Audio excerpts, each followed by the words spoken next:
Thank you for being here today. It's an awesome, awesome day. So bow our heads to pray. If you're driving, please do not bow your head. Let us say a prayer. Please go to our heart. Feel the love in our heart. Feel the strong love.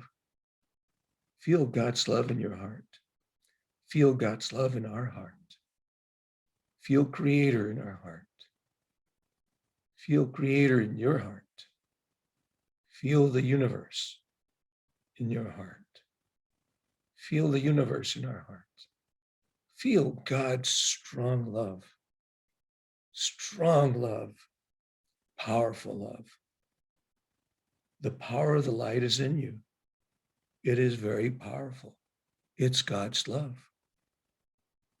It radiates joy, happiness, and love. Even during difficult times, the warmth of our love radiates from you, from us.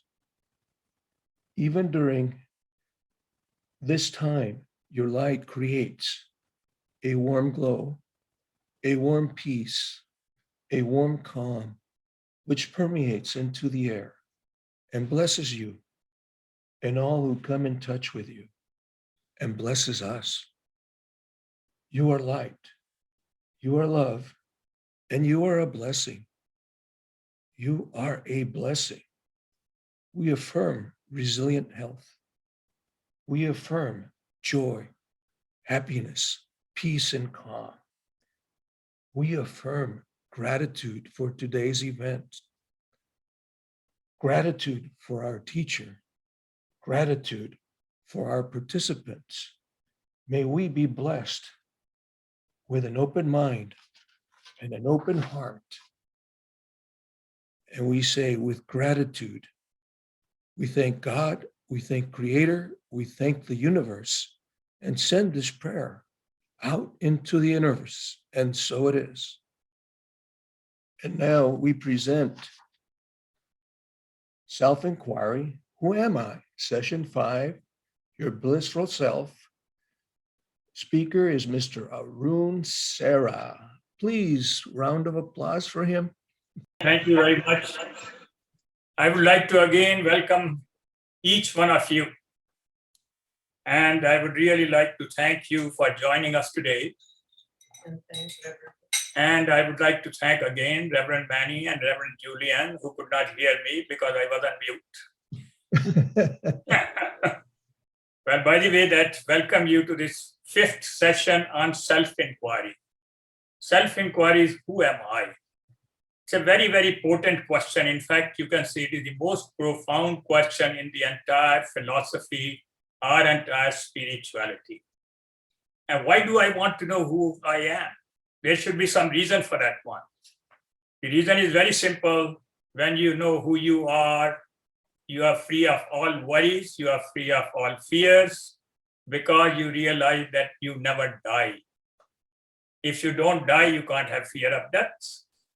And you are eternal. You don't even change. You don't become old.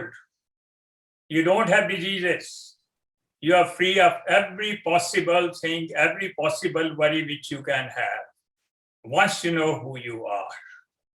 So if you want to be in a state of bliss, which is also the state of love, or state of oneness with one and all, and realize that all your desires have already been fulfilled, everything shines in you.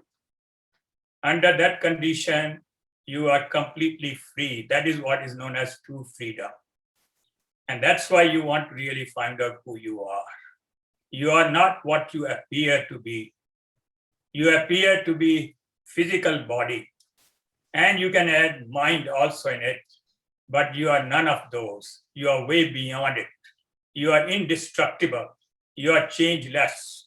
You are love your own self. You are love personified. By the way, this particular presentation is a joint effort between myself and Rosemary Shea. I believe she is not able to join us today because she is traveling. But all the artwork which you are seeing, it is her outstanding ability. She is a great artist, a gifted artist. She has got tremendous originality when these charts are being prepared.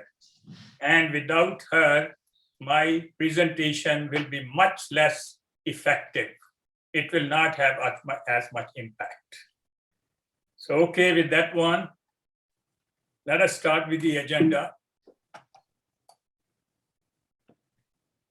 And I'll start, by the way, with a very deep philosophy, because I like to do that, to prepare your mind to really receive something which is beyond the human imagination. And I'm going to start with two profound questions. I had dealt with one of the profound questions last time, which is, who am I? I'll again go to that question, and I'll add one more question to it, a follow-up question. It will take me some time to go through this particular part.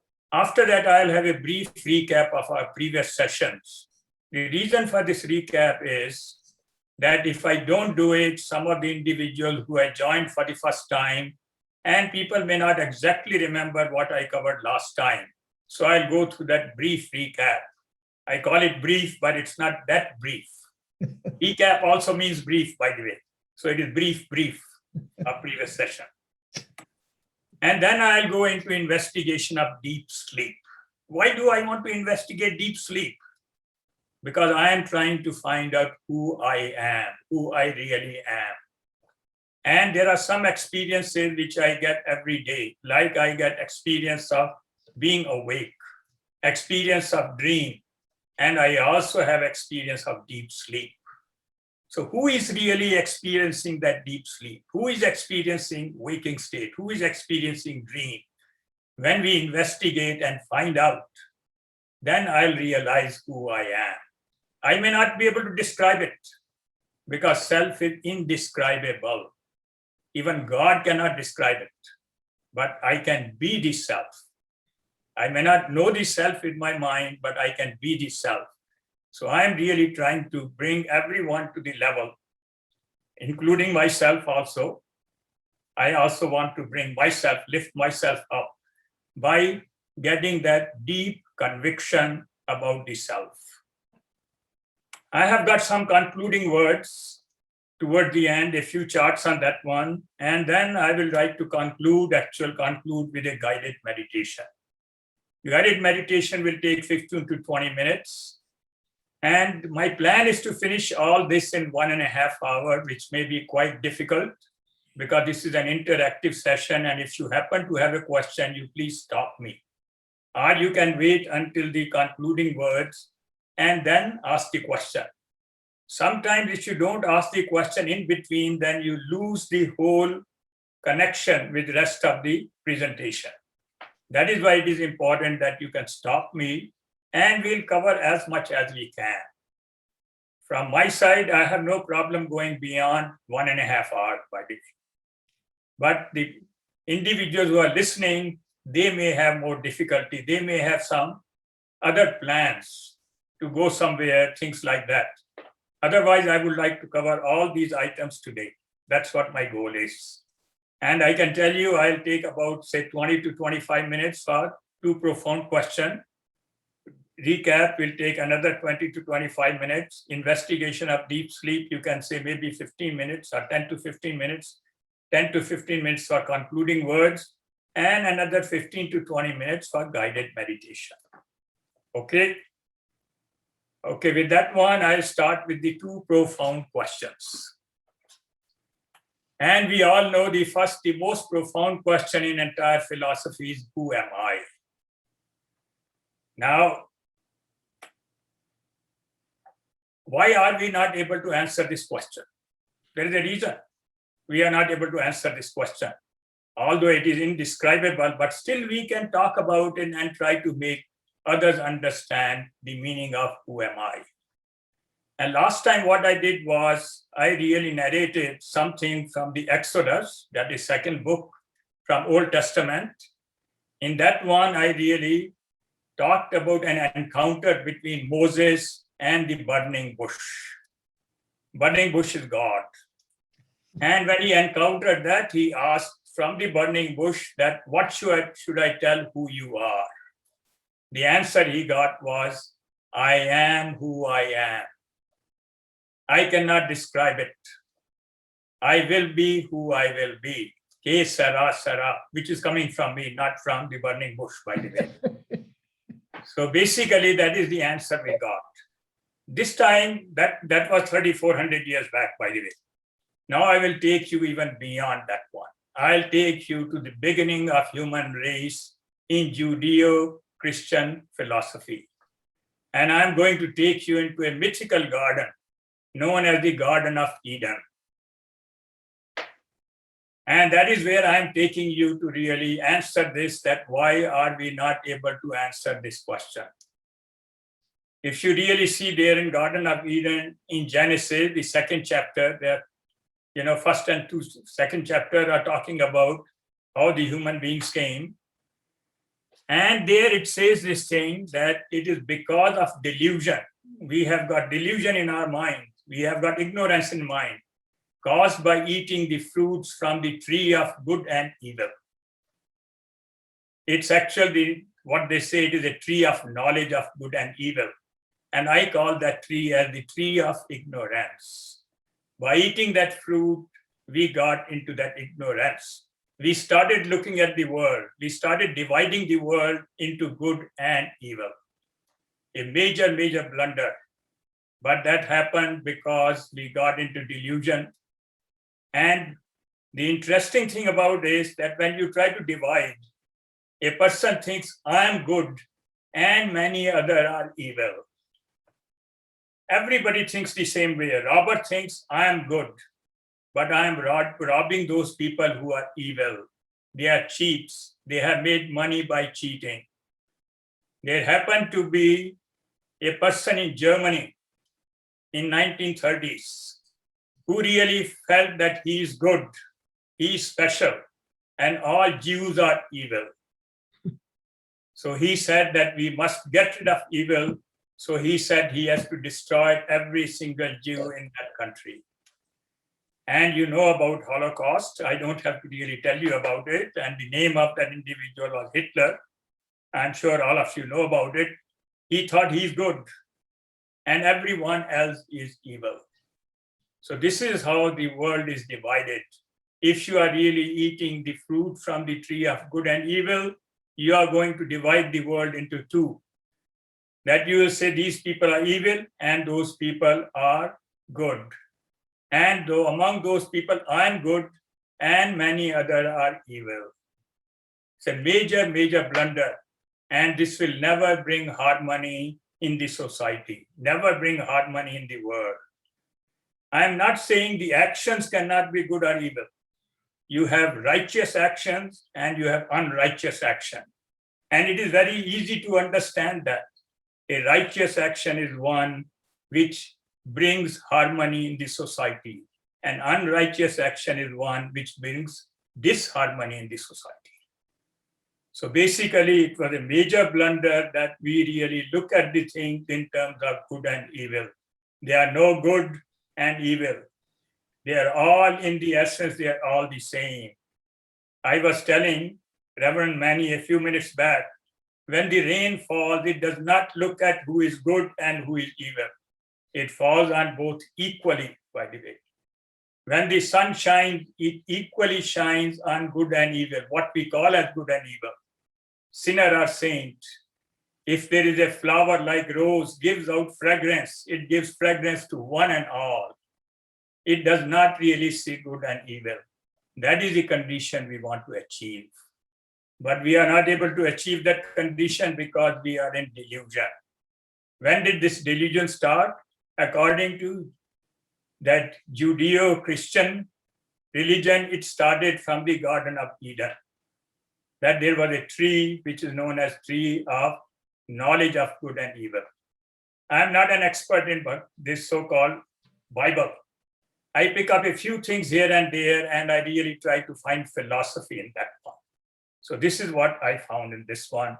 And now the question is, can I go beyond this good and evil? The answer is yes. By the way, this is in Genesis 2-17. I've just given you a reference. So we'll continue with this one. Can I overcome this delusion? The answer is yes. By how? How? by seeking the tree of life. There is another tree also in the Garden of Eden, by the way, which is known as tree of life. So if I really go from the tree of life, I can evolve and discover my immortality. I can really discover that I am eternal and I am the essence of one and all. And all essence is eternal. Like waves are there are trillions of waves, and water is common to all the waves. And this comes also in Genesis in the 2nd chapter, 9th verse. It's a beautiful verse if you really try to go into it. And that is how the philosophies have developed in different religions, whether it is Christianity, Judaism, Buddhism, Islam, all have philosophy which will tell you how to live life, because life is eternal, how to evolve, and how to discover your immortality, your indestructibility.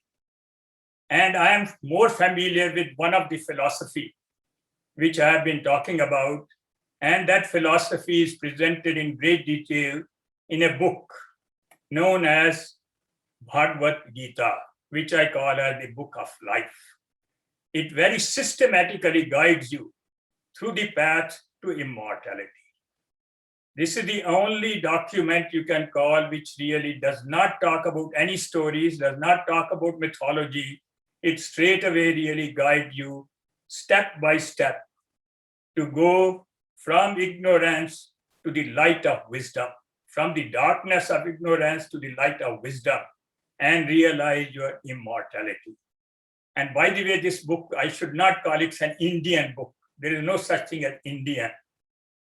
This book was really followed by great philosophers all over the world. They are still following this one.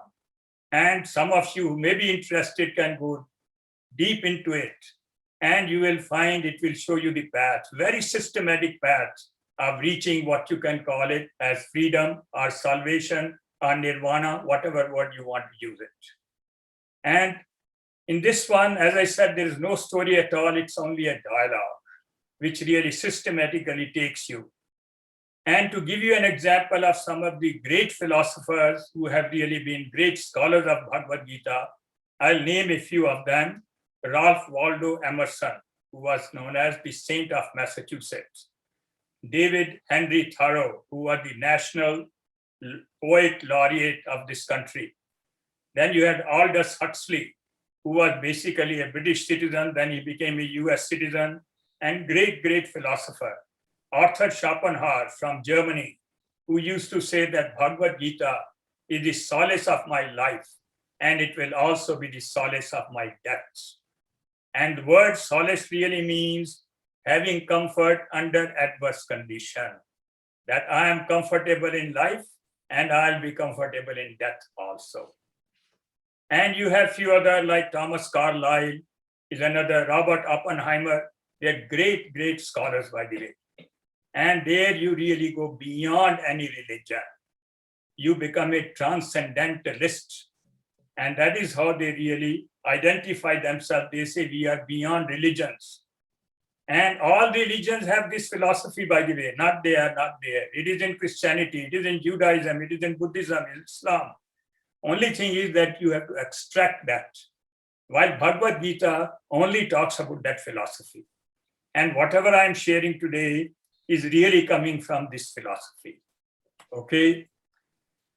Now, last time, by the way, I talked about answering this question, who am I, by asking two questions, by posing two questions. Normally, sometimes when you want to answer a question, you can answer in a question itself. This happens if you have seen the TV show Jeopardy. In that one, you have to answer the question in the question form only. So I tried to answer this question last time by posing two questions. The first question was, suppose you are sentient light, means living light, that you can really know things and you can do things. And you are watching a movie, like you are watching this movie here on the screen, by the way. And you ask a question, am I not watching my own self? Whatever you are watching on the screen is only light. or you can see the appearance of light you are watching. You are watching light which appears as water, light which appears as mountain, light which appears as some people moving around. So the light is asking this question, when I am looking at a movie, am I not looking at my own self? This is the first question. The second question which I posed was, next, look at the world. Look at the entire world now. You can really stand on the edge of, say, Grand Canyon. You can look at sunrise. You can look at sunset. Just look around and just watch and ask this question. I am not watching my own consciousness, my own self. You can watch something only if your consciousness is reflecting on that particular object. So what you are watching is not really the object. You are really watching your own consciousness. In fact, the whole world shines in you. Reverend Manny was just mentioning that whole world shines in your heart. The entire world is in you. You are not in the world. The world is in you. You are limitless. And when you get that feeling, you will love one and all. Because whoever you are talking to is your own self. In essence, I'm saying. The costumes are different. Everyone is wearing different costumes. Two major costumes are your body and your mind. These are the costumes. These costumes will not last forever. Body lasts for a very short duration. It's like a blip, which we call as some 80, 90 years or so, it can last. Doesn't last more than that. So basically, that essence, in essence, everyone which you are watching is your own self. And when you watch your own self, then you will love everyone. You feel oneness with all. And that is where you really have that so-called that harmony among one and all. That you feel that you are limitless and whole world is in you. It's a wonderful feeling. And you should keep that feeling with you all the time. You keep that feeling while you're awake. Keep that feeling when you are sleeping also. That is what is known as enlightened individual. In the dream also you will have the same feeling. In deep sleep also you have the same feeling. In a dream, if you know that you are enjoying a dream, you are enlightened. In deep sleep, if you know that you are enjoying deep sleep, you are enlightened. This is a test of enlightenment. And I am quoting those who are great prophets, who have been enlightened, whether it is Jesus, or it is Buddha, or it is Muhammad, all of them really felt the same way. Okay, now I think I can go to another profound question. Now, the next profound question is that if I'm limitless, if I'm watching my own self everywhere, why do I not feel limitless? But somehow I don't feel limitless. People tell me I'm limitless. People tell me I should not have any worry, but I do have worries. I get upset with situation. I feel fear.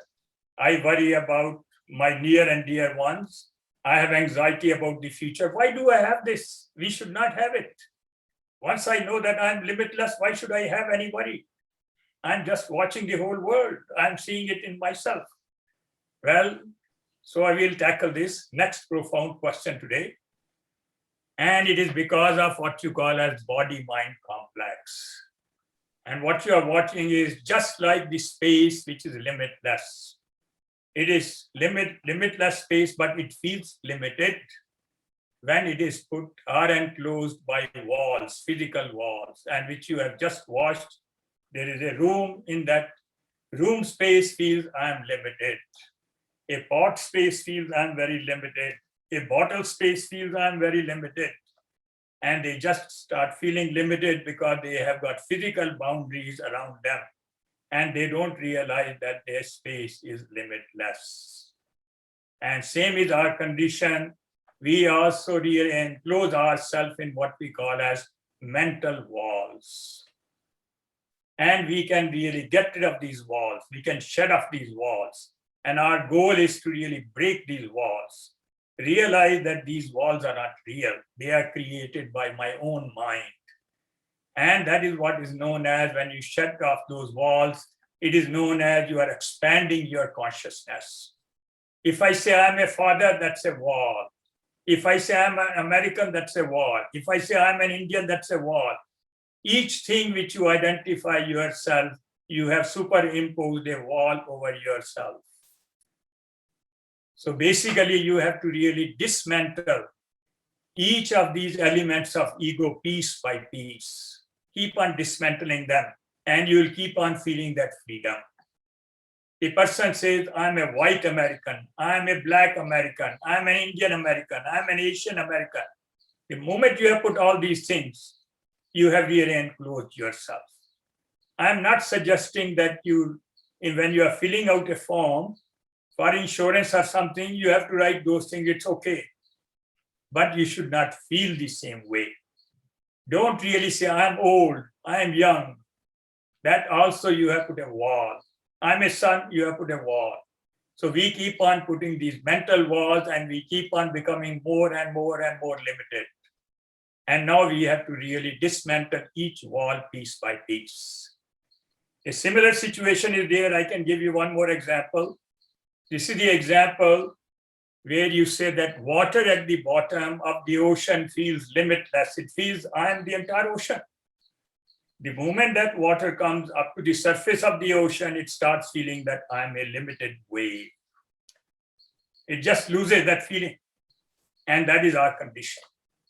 We learn from this one, we study with all this philosophy, and then we go back into a situation and we suddenly feel, oh, I am so limited. I can't even lift a weight. I am so limited. I cannot lift my own suitcase. I have to put it in overhead, in a plane, I can't even lift it. So a person starts feeling limited right away. And we have to watch that. We should not really feel limited. We should really know clearly that it is the body which is limited. I am not limited. The suitcase I cannot lift is not that I can't lift. It is the body cannot lift the suitcase. And there is a nice video here coming from Rosemary. That this is the water which feels I am limitless water. And then it goes to the surface. Unfortunately, it goes to the surface. And it really feels I'm a wave, limited wave, small wave, I'm an Indian wave, I'm an American wave, I'm a British wave, I'm Pacific wave. It keeps on feeling waves, waves, waves. Very, very limited wave. I don't really realize that I'm water. It's the same water which was there deep in the ocean, and same water is on the surface. But the moment it reaches the surface, it feels I am limited. Okay. Now a brief recap. It has taken about 5-10 minutes more than I wanted of previous sessions. So in our previous session, by the way, we talked about self-inquiry that can lead to freedom. Freedom is at mental level, psychological freedom. And you have to practice this in 2 stages. There are 2 stages. It doesn't mean that you have to finish one stage and then go to the next. You can really do it together also. They are really concurrent, you can do it. Like a student is studying in a high school and starts taking college courses at the same time. But these are the 2 stages which are extremely important. And the first stage is a very arduous journey, by the way. It's a very, very tough journey, you can say. This is what we call as first stage. And this is really focused on purifying our mind, or preparing our mind, or befriending our mind. The mind basically can be your best friend, or it can be your worst enemy. Most of the time, mind is our worst enemy. It creates worries, it creates fear, it creates anxiety, it creates jealousy, it creates anger, it creates greed. All those kind of things are being created by mind. Now we can really befriend the mind. We can make the mind as our very good friend. And instead of mind controlling us, we start controlling the mind. Mind controls us because we are allowing the mind to control us. And so we have to first prepare the mind so that I can discover my own self.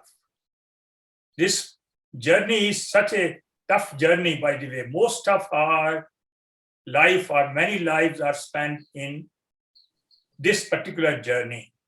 If you go through the Bible, I'm talking about New Testament, and go to the Gospel of Matthew's.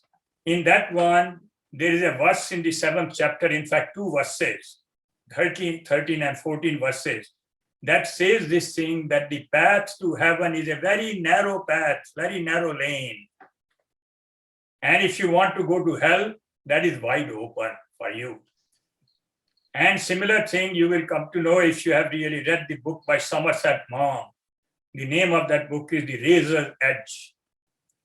And that really book says basically that going on this particular path is like walking on the razor's edge, sharp edge of the razor.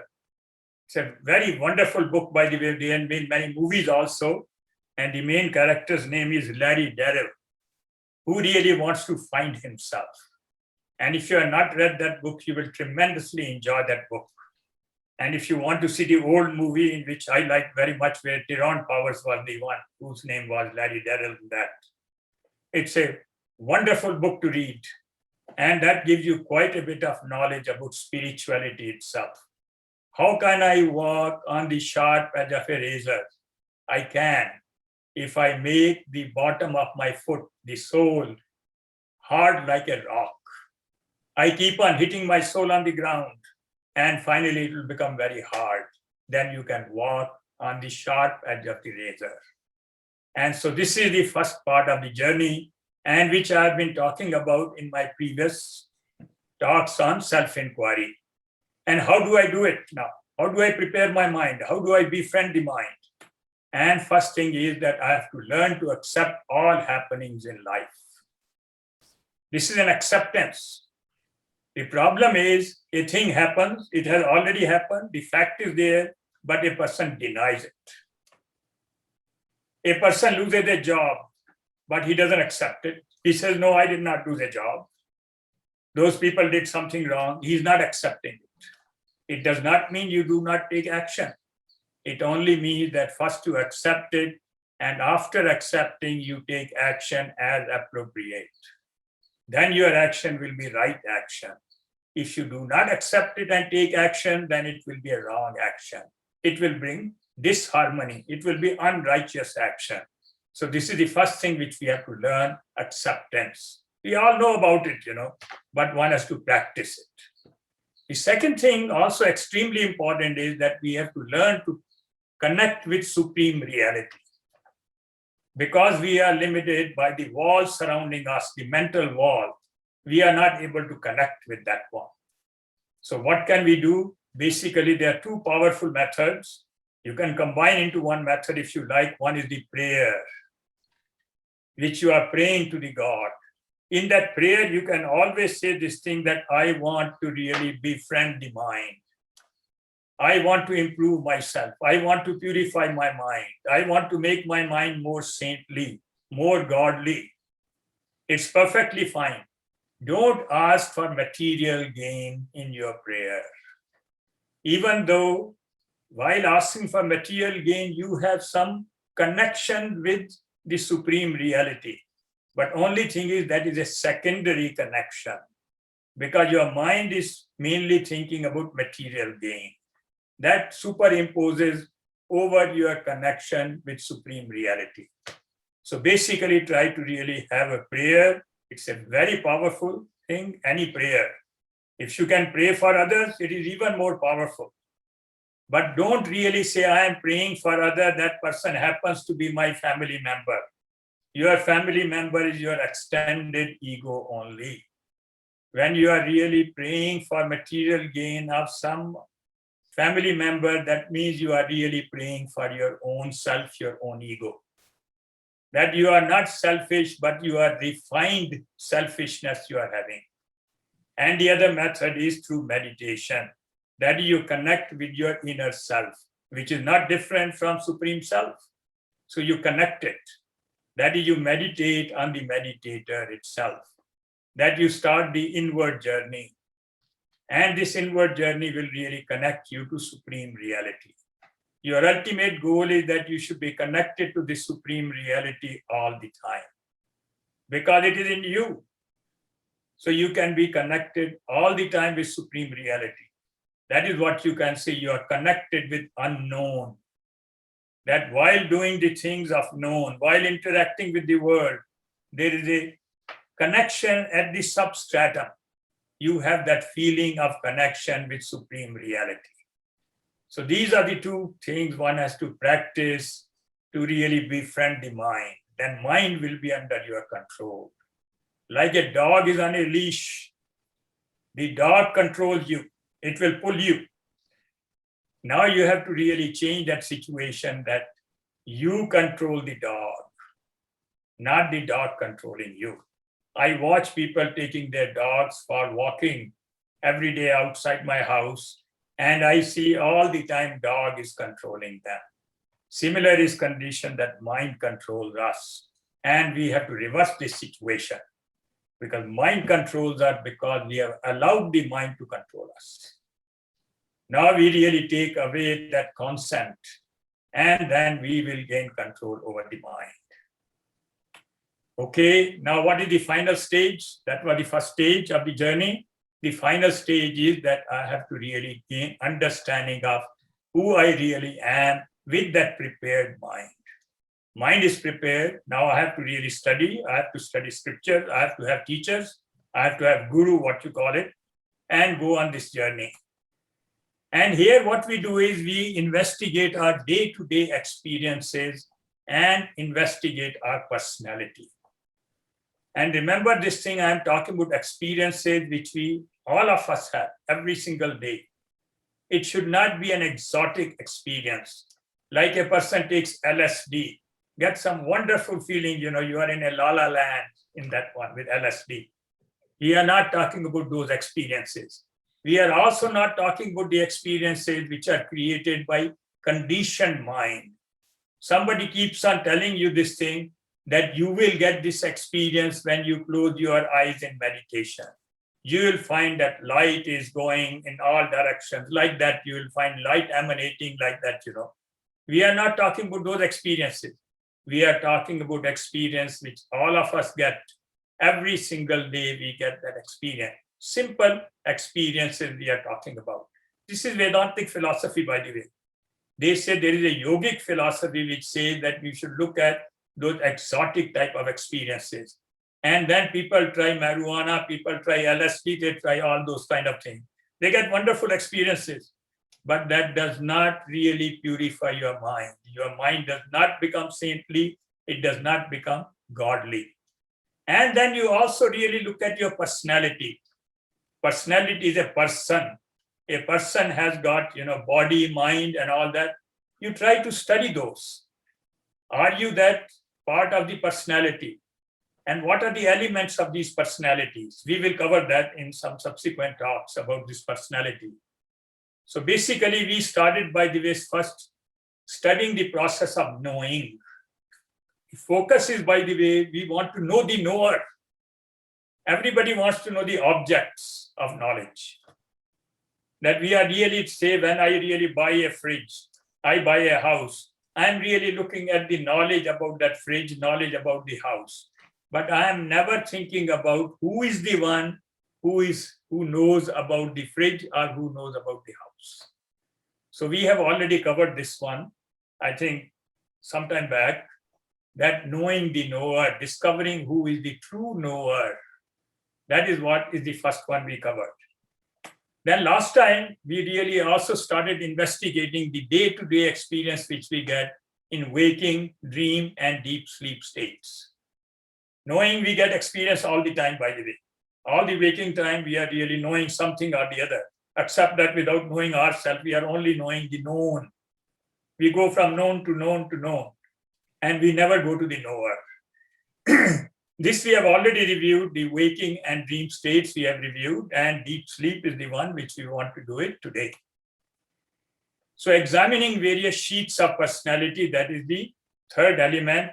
These are the three, there are more than three, but these are the three which are very much discussed in great details. That we have to really start peeling the sheets which are covering us. And major sheets, which we know is body and mind. But we miss some of those details of those sheets, Like we have a sheet which you call as physiology. that which creates motion inside the body. What is that which creates motion inside the body? We have to study that. From where that power is coming, we have to study that. Why my hand can move? Why my speech comes out of the mouth? From where is that power coming? A person says it is coming from you. No, this is a universal power. We have to really understand that universal power. When I say this is a body, is it a specific? No, it is not. It's only a shape of the universal matter. I have to understand. All the elements which are present in the body, they are present in the universe also. All the solid, liquid gases which are present there, they are present in the body. So I have to really understand they are the part of this universe. When I say I have got legs, I say these legs are extension of this whole earth. Earth supports me, so do the legs. So I have to really say that legs are like earth. When I talk about, say, chest region, where it is connected with the air, universal air, it is connected. When I think about, when I imagine with my head, I really, at that time, I am connected with universal space. I can imagine at this particular moment, I can imagine the edge of the universe. From one end of the universe to another end of the universe, I can imagine. And by the way, just to give you an idea, the distance of that one edge to another edge is 93 billion light years. That is the current estimate. It can change with time as the science advances. So today what we are going to do is we'll briefly recap the waking and dream states. So we are still in recap, and then focus on deep sleep state. That is the purpose today. So let's go back into recap of waking and dream states, which I discussed in quite a bit of details in my last presentation. Okay, let's go to the waking state, which I call as a recording state. Because in waking state, whatever you are seeing, whatever you are feeling, you are all recording. All emotions you are recording. All pleasure and pains you are recording. If you have got anger on somebody, you will record. If you have jealousy from somebody, you will record. They keep on getting recorded in your mind, in your memory. So we call it a recording state. Now, what happens in this state? That basically we experience the external world, which also we experience outside part of our body also at the same time. We can see our skin, we can see our face. I can see my face. I have got wrinkles on the face. I can see those, in the mirror, I can see. So I examine, I look at my legs, I examine those things, So that is part of external world. We don't really go inside unless you are a doctor or somebody, are teaching anatomy. You don't go inside. And we are using here sensory organ and mind. And we feel pleasure, we feel pain, we feel all sorts of emotions. And all these are being recorded in our memory. And what happens is that we erroneously identify ourselves with the body in waking state. We start thinking, I am this body. When I have a car, I say it is my car. When I say this thing, this is a house, I say it is my house, but I think they are separate from me. But as soon as it comes to my body, I start thinking that is my own self. When I say I am a father, it's only the body. If you have a child, looks at a particular body and says this body is my father. It will look at another body, will not say that is my father. Right?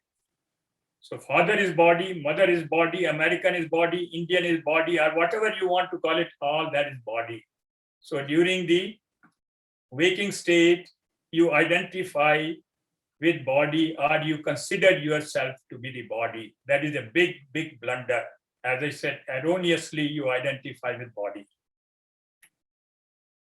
And because of this recording, which you are recording in the memory, the waking state appears to have continuity. It looks like continuous. Actually, it is not continuous. It is only frame by frame by frame by frame. Like when you see a movie is like a frame by frame movie. It is the memory of the past frame that makes the movie appear continuous. If you do not have the memory of past frame, you will not feel that movie is continuous. In fact, you have to move this movie at a particular speed for it to really appear continuous. And I can tell you that what is the minimum speed is that you should have 16 frames per second. before that, if it is less than 16 frames per second, you will feel that you are seeing frame by frame by frame. And this is what you can really find if you go to some very old movies where they were moving at 16 frames per second, like Charlie Chaplin's silent movies. I don't know whether you have seen those movies or not. They're wonderful movies, by the way. The other day, I saw that you were playing one of the movie, which was Fred Astaire's movie. Yeah, Ginger Rogers and Fred Astaire movie, I thought you were playing, So I saw that one. But as the time has gone by, we are able to move frames faster and faster. Now we move around 50 frames per second. It looks very, very continuous. In real life, when you are looking at the world, you are going much faster than 50 frames per second. So basically, you are looking frame by frame by frame by frame. You are always in the present only. You are only in that frame, in the present, in the now.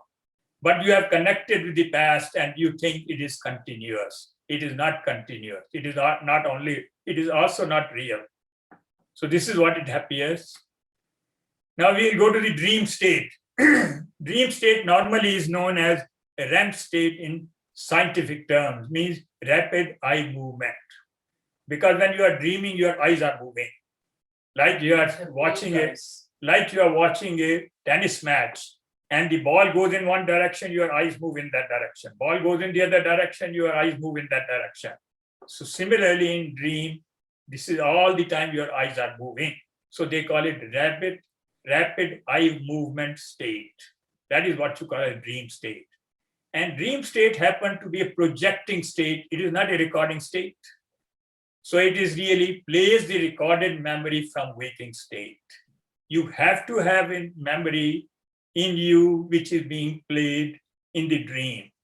Only thing is, it may not be played in a systematic manner. It is played in a very haphazard manner. So you are connecting things which are based on your desires and some incidences which are happening, you are connecting those. So you project unfulfilled wishes, like you see a bird flying, so you want to fly. And in the dream, most of the people feel that they can fly in the dream. In real life, you have to sit in a plane, But in dream, you don't require aeroplane. You'll be able to fly, no problem at all. If you want to travel from here to, let's say, to Europe, and in the dream, you will travel in 1 second. You are here today, you are in Arizona, tomorrow you will be in London. But that tomorrow is only 1 second away in the dream. That's all it is. It may feel that you have traveled for a long time, but actually you have just gone 1 second only. You are really having all these wishes. And then you have very garbled impressions of the waking state which are coming. You have seen somebody, for example, you have seen somebody in the zoo. You have seen some gorilla in the zoo. And then you see somebody else who is wearing a jacket. And you may suddenly find there is a gorilla who's wearing a jacket. That is what garbled impressions of the waking state come up in the dream. You are watching the dream, it's okay, you keep on watching it, but it is not having any continuity. It doesn't have continuity because it does not have previous memory in the dream. You are not recording anything. You don't have that power in dream.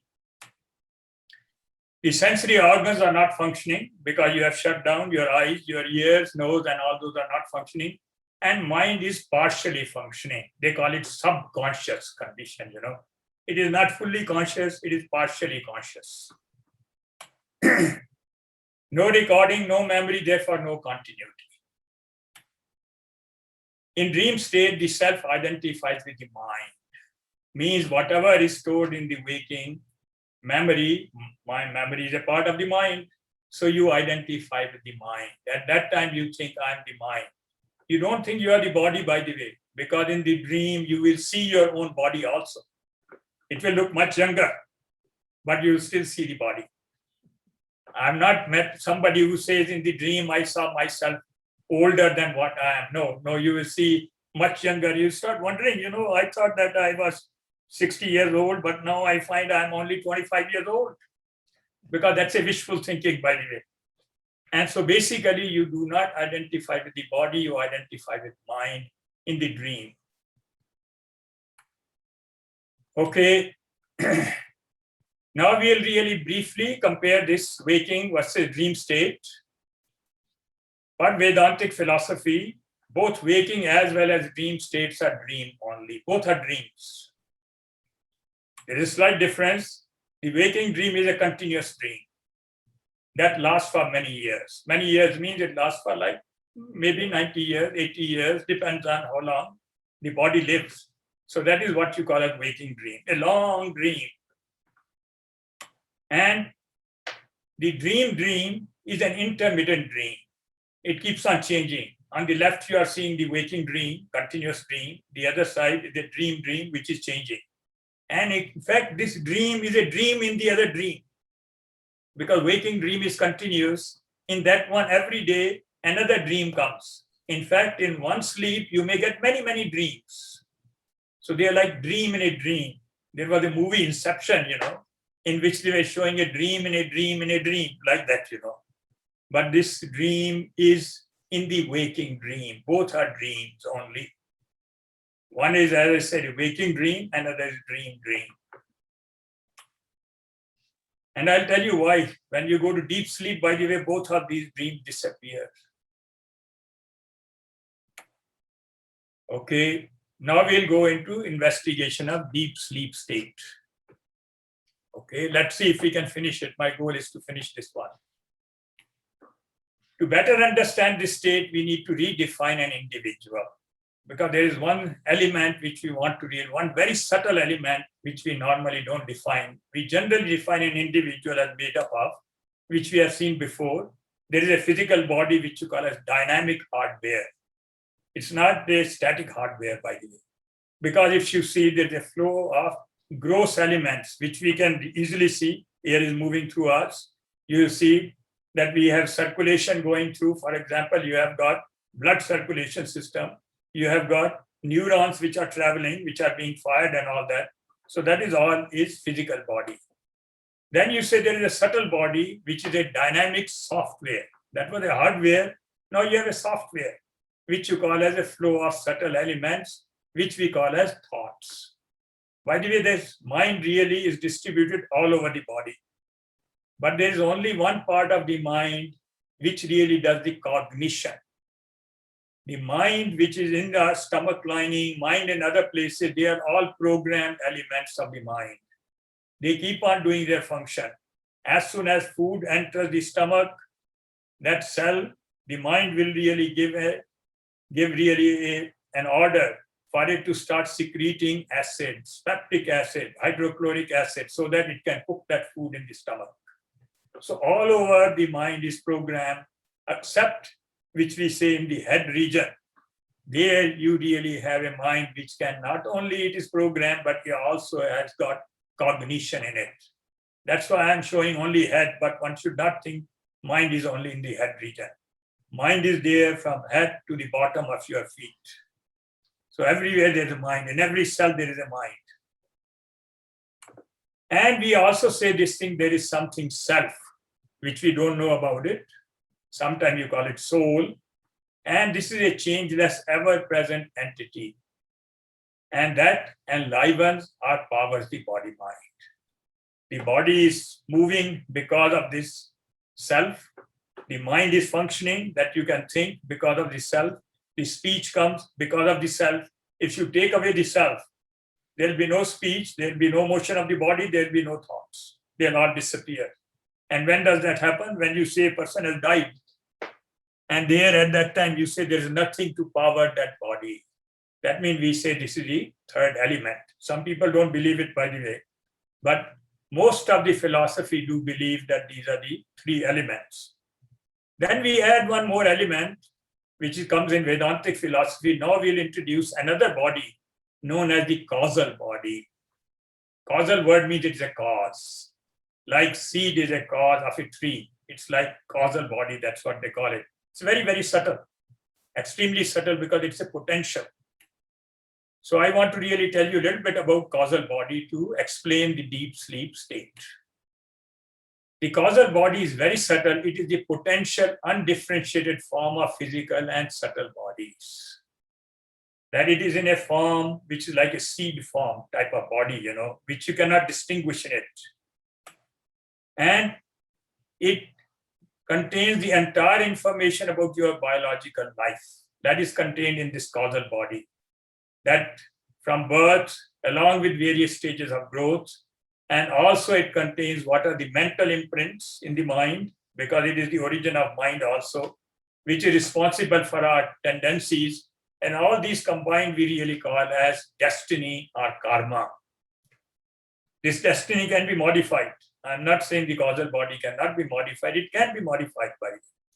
But we have got inherent causal body which decides what kind of birth we will have, what kind of physical body we'll have, how the body will grow. That's why it is compared with a seed. It is like a seed that contains undifferentiated information, a potential information about the entire tree, from sapling to the fully grown tree. It will tell you when the thorns will start coming, when the flowers will start coming, when the fruit will start coming. All this is contained in that seed itself. Now you can modify those conditions by some external factors. So, but you can modify the seed itself, by the way. That is what is known as genetic modification of seeds, which people are doing. There is a very big industry which is modifying seeds to make the plants more sturdier plants. They are doing that, bigger plants, more sturdy plants, plants which do not deteriorate. Like that, they are really doing it. So basically, you are seeing this thing, that seed is containing all this information. It is contained as a potential form. It has not yet appeared. And deep sleep state, causal body being in undifferentiated form, we are completely ignorant of its content. We can't figure out what it is. You can't figure out. If you really cut a seed, you will not be able to figure out. Take a mustard seed. It's a very, very tiny seed, by the way, which has got infinite potential. So it really is like, for us, it's like darkness. It is like nothingness. We can't differentiate in it. But this is what you call as causal body. I'm just going to show you one more chart on causal body and move on. This causal body is modified. Let's go through this one. It will come automatically. It should come. I'm waiting. Yeah. Causal body is modifiable by our thoughts and by action, just like genetic modification of seeds. If we keep on really having godly thoughts, saintly thoughts, our causal state also keeps on getting modified with it. Actually, your dreams will also start changing with that one. So this one, we really have to look at this causal state. It's very important because in deep sleep, you are in causal state.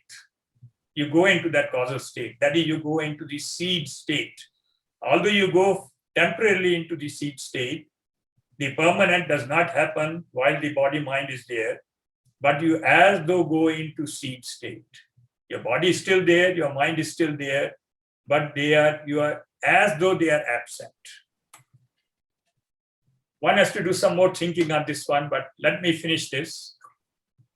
This state corresponds to the deepest non-REM state, means non-rapid eye movement. There are no movement of the eye, there is no movement in the body.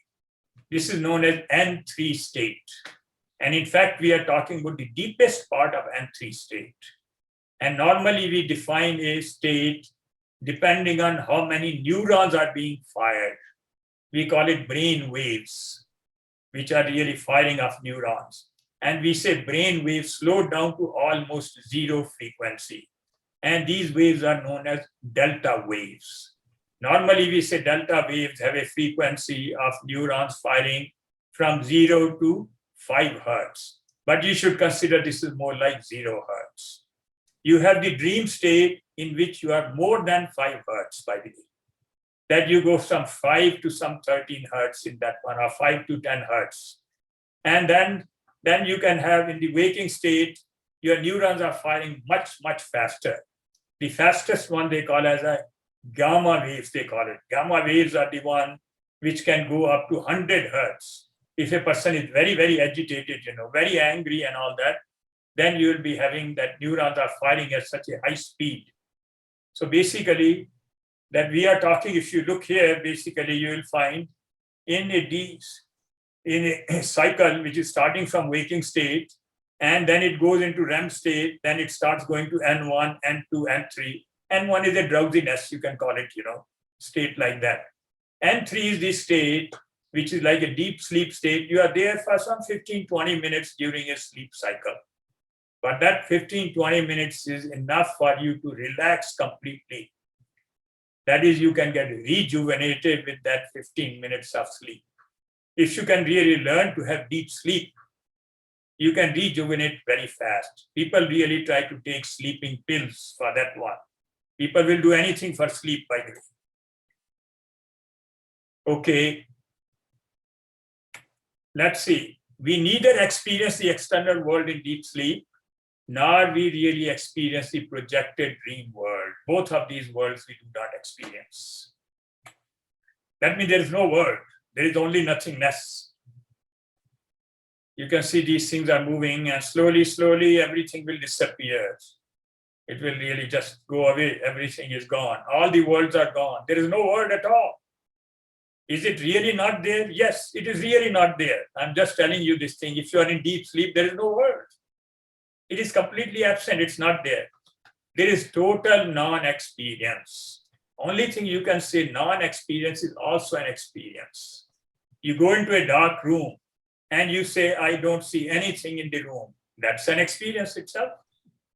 So this one, nothingness you have, that is what it's an experience. Non-experience is a form of experience. There are no emotions, no worries, because everything is really gone. No anxieties at all. Total ignorance of everything. It's a state of total relaxation. That is why you really get rejuvenated if you can go in this state. We all go in that state. Babies go for much longer time. As we keep on increasing in age, body keeps on aging. It's more difficult to go into it because we have too many things happening in our head. That's one of the reasons. But physically, if you become very tired, you are likely to go into that condition. So let's continue with deep sleep. In this state, the mind along with body goes into a causal state. Like in a seed form, it goes into that causal state. There is no mind, there are no thoughts. No mind means no thoughts. You can say there's some part of mind which is beyond thoughts. Okay, there is some subtle part. And as though there is no body. At that time, you don't know about the body. So that's why I say as though there is no body. One is completely ignorant about the presence of the self. That you don't know that self is there. They call it nescience. That is, which you call as ignorance. You can call it unconscious state. And in this state, what happens is that self erroneously identifies with causal body, means with ignorance, with nothingness. Person start thinking that I am nothing in deep sleep. That's a problem. Now, if you go into a dark room, by the way, you can really say this thing, there is nothing in the room, but I am present. But in this condition, you have gone into a dark room and you think there is only darkness. I am also darkness. So this is the difference in this one. In deep sleep, although you are having complete relaxation, but you are ignorant about your own self, you don't know that you are present there. You only think there is nothingness. There is complete darkness. There is complete ignorance. So that is the difficulty in that one. In deep sleep, if you know your own presence, that is not known as deep sleep. If you are aware of it, then you will enjoy that deep sleep. You will tremendously enjoy that deep sleep. That is known as samadhi. Okay, we'll go to concluding words. It may take me another 10 minutes or so. After that, we'll conduct the meditation. These concluding words are important. I'm going to really give summary of waking and dream states. In waking and dream states, I know I exist. You know that you exist. You know other things are there, but you know you are also there. Unfortunately, you don't know that you exist as what. You start thinking, I do exist, but I'm the body. I do exist, but I'm the mind. So really, you do not know your true nature. That is unfortunate part because you identify with body. In waking state, you identify with body, means you think I'm the body. You look at the body and you think I'm looking at myself. A person looks in the mirror, thinks I'm looking at myself. No, you are not looking at yourself, by the way. You are looking at a body, one body, this body. Don't say it is my body. Don't say this. There is no such thing as my body. It is this body. You are looking at a body. And don't say this car is my car. Don't say, where is it say that it is my car? Is it written on the car? No, it's not written on the car. Just say that I am looking at a car which I use for my conveyance, okay? I am looking at a body which I use for transacting with the world. You're just looking at a body which you need if you have to transact with the world. If I have to talk with somebody, I need that body mind. But I will not say this is mine. It doesn't belong to me. So this one, and because of this body identity, you experience emotions, feel the waking world as real, and you have some power to control this one. That's what we are trying to do in our talk. We are trying to really gain control over our mind and knowing this, that I'm wrongly identifying with body. Now, if I go to dream state, in that one, I identify with subtle body or mind. I experience the dream world as real. In the dream, by the way, dream world is real. In the dream world, if you know that this is not real, then you are enlightened. If in the dream you see that dream and you feel it's real, and unfortunately in dream world, you don't have any control. It is being projected, you can't do anything about it. You don't say in the dream, I'll change the dream. You can't. If you know that I'm watching the dream, you can decide to change the dream. You say, I'll go from this dream to some other dream. I'm having a dream in Arizona. Now Arizona is very hot, so I'll have a dream about Boston now, which is much cooler place, And winter time, you say, I'll have a dream only about Arizona. Summertime, I'll have a dream about some other place, which is much cooler place. Or Flagstaff, some place like that, But you don't have that control in the dream. Each one's experience is different in these two states, by the way.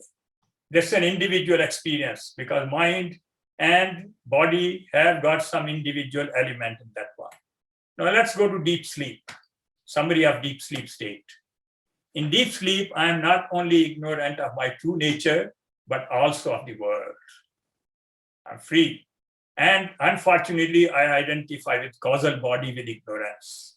I think I'm that darkness myself. It's okay, you get a lot of relaxation, you get it. This state is same for all, by the way. For everyone, deep sleep is same, whether you are a king or a beggar. It is completely the same, whether you are a child or you are really some philosopher, it makes no difference. Deep sleep is same. And you get complete relaxation, you say it is complete bliss, because you are ignorant about everything. You don't have any worry. If you don't compare yourself with anything, you will have no worry at all. You just stop comparing, your worries will go away. You are ignorant, and people will do anything for getting deep sleep, by the way, because it is so relaxing. And you will see this thing, what I'm showing is Michael Jackson, by the way, here. That he really wanted to get into deep sleep, and he had team of doctors helping him to get into deep sleep. They can really give up the entire world just to get deep sleep. It has got so much power in terms of relaxing the body and the mind. Unfortunately, our hidden desires, which are still there, which are trapped in us, pull us out of this state and take us back into dream state. That is an unfortunate part, but we can't do anything about it. Okay, we have a couple of charts and we can. So concluding words on this experience of tri-state. Now I'll try to really say, who am I? I can describe in some way, but not properly describe. But I can say I'm a witness. I'm witnessing these three states. These three states come and go. Each negates the experience and reality of the other two states. The waking state is coming, it will go away. After some 10 or 12 hours, it will go away. Then a dream state will come, it will remain for a few hours, and then dream state will go away. Then for next 15 minutes or so, I may get, deep sleep state, and that also will go away. All these are coming and going. And each state negates the other state, by the way. Means the other state did not exist. I, the self, remains the witness to these three states. I am witnessing these states. I stand unnegated by them. I am unaffected by them. I am still there. The self is still there. I just take up the roles of waker, the dreamer, and deep sleeper every day. I am playing that role. Like in a movie, a person is playing a role, I play that role every single day. I become waker for 10, 12 hours, then I become dreamer for 5, 6 hours, then I become deep sleeper for another 30 minutes. Every day I become that. But I'm present. I'm present in all these three states. Okay. Concluding words on experience. Who am I? I can say I'm witness. I can't describe myself better than that. So I say I'm witness. I'm the super waker. I'm awake all the time. I'm always present. That is what is my condition, So you are that super waker, by the way. You are always present. When the birth happened, you were present. When the death happened, you are present. There is no such thing that I really became present when I was born. No, you were there all the time. Birth and death are just two events. And interestingly enough, that you do not know about these events also. You do not know you were born. Somebody tells you were born. Okay, you agree, that's up to you.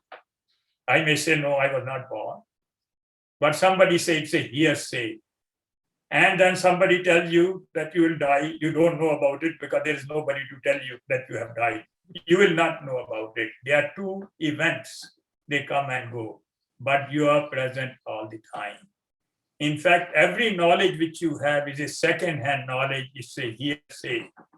There is only one knowledge which always remains with you.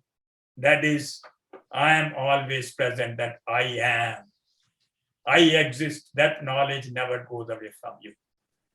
Whatever state you are in waking state, dream state, deep sleep, all this knowledge remains with you. And I would like to finish with this one.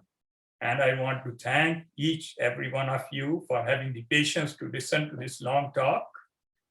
And if there are any questions, I'll be glad to answer the question. But I would like to finish the meditation, which will take some 15 minutes or so, if that is okay. If somebody has question, then we can really look at the question. So let us really meditate for about 15 minutes, a guided meditation. And in guided meditation, by the way, both when I say I, it means you. When I say you, it means you only. It is not different. Okay? And we'll do guided meditation on the same self only. And yes, you have a question? Sure. So what affects the amount of time for each state to come and go? Is there something? Well, basically, it depends how much turmoil you have in your mind. If you are really lost with too many thoughts, then you will remain in dream state most of the time. And that is why, but if you become physically very tired, you have a good chance to really go into deep sleep. But normally deep sleep, the length of deep sleep keeps on reducing with age because people have got more and more in their memory. Mm-hmm. So, but if you have got, other question, we can do it after this meditation. Why not we do that? Okay. Meditation will take about 15 minutes. I'll try to limit to about 15 minutes, okay? I'll start with Om, and if I say I, it means you. If I say you, also it means you. So you should get that feeling within your own self. And I'll also end with Om.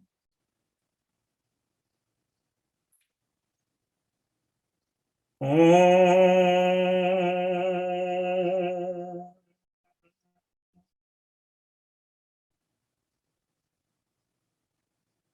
I prostrate unto the supreme reality, which manifests as higher power. The source that powers this entire universe, the motion of this universe, from galaxies to stars to planets and other heavenly bodies. And this motion is regulated motion by what we call as by cosmic intelligence. And the same power also regulates motion in this body. It's not a different power. It's the same power. And my salutations to the source of this power, which we normally call as God.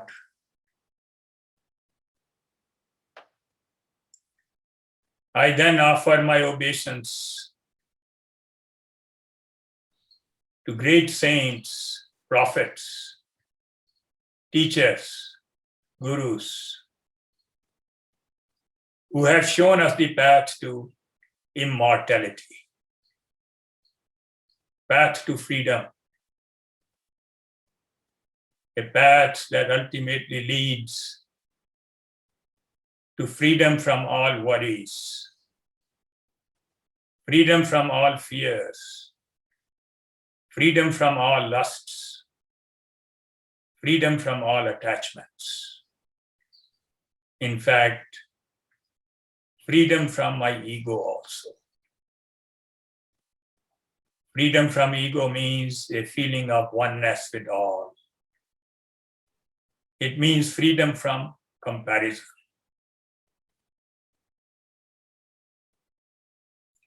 Watch your posture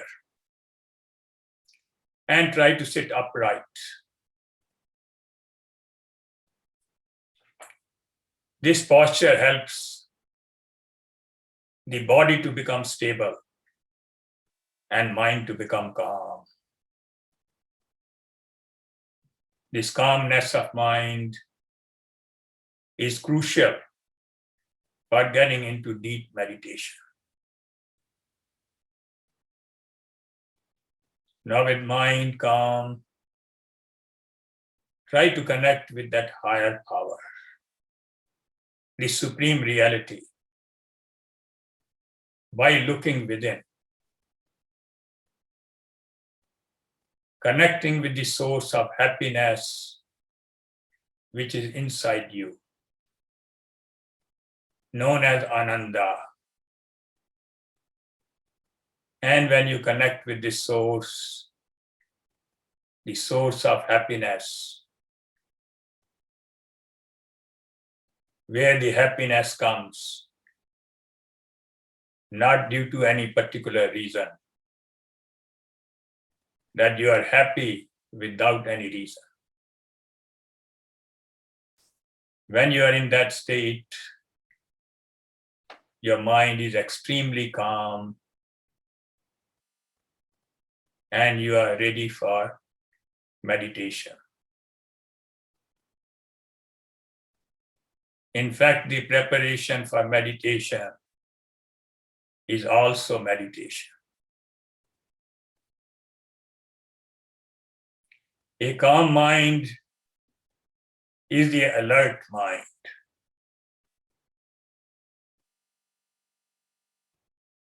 And with this calm and very alert mind, I start self-inquiry.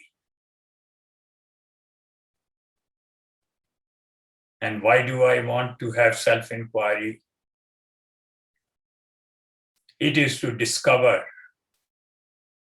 divinity within me, the changeless, indestructible divinity which powers this body and the mind.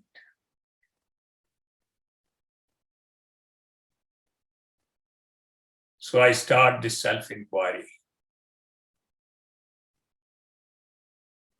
And I start by looking at the relationship between myself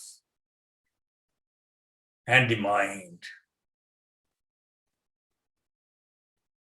Who is in command?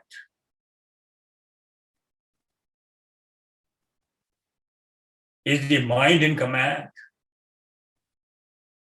Or I am in command? If the mind is in command, then mind will decide when I should be happy and when I should be unhappy.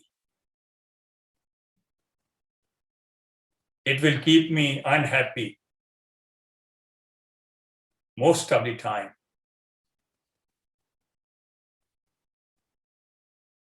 So I decide that I want to be in command because I realize that mind gains command only with my consent. Only if I allow the mind to gain command. And now I withdraw my consent. And I am in command. I dictate terms to the mind, not the other way around. So right now, being in command, I let the mind drop all its content, the entire memory.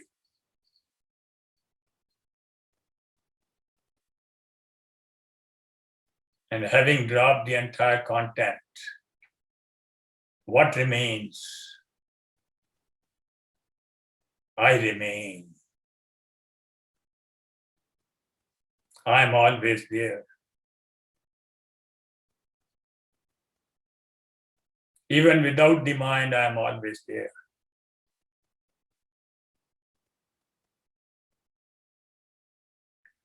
Things come and go, but I remain.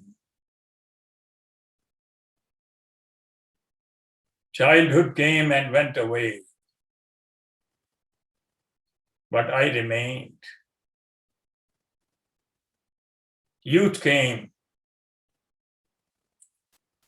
and whether it is gone or will go away, but I will remain. The body appeared, it grew, and it will really disappear. It will change its form,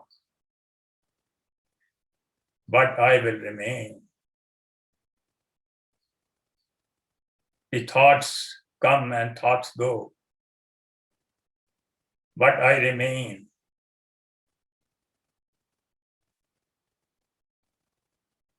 Then who is this I? Who am I? That always remains. Who am I?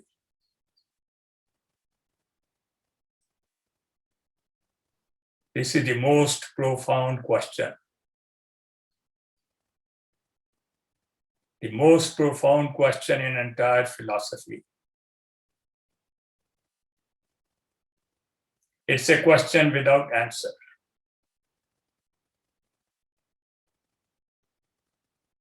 If I try to answer this question,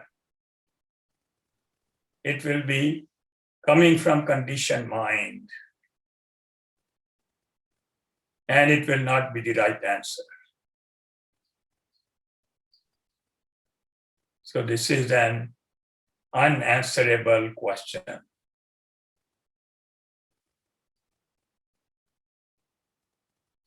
If it is an unanswerable question, why do I question it?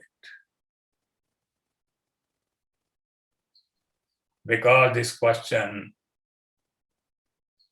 has tremendous power. Power to transform. Power to transcend me beyond the mind. This question is like a seed in the heart. And when it sprouts, like a seed sprouting in the ground, when it sprouts, it creates a feeling of wonder, a feeling of awe, a very blissful feeling it creates.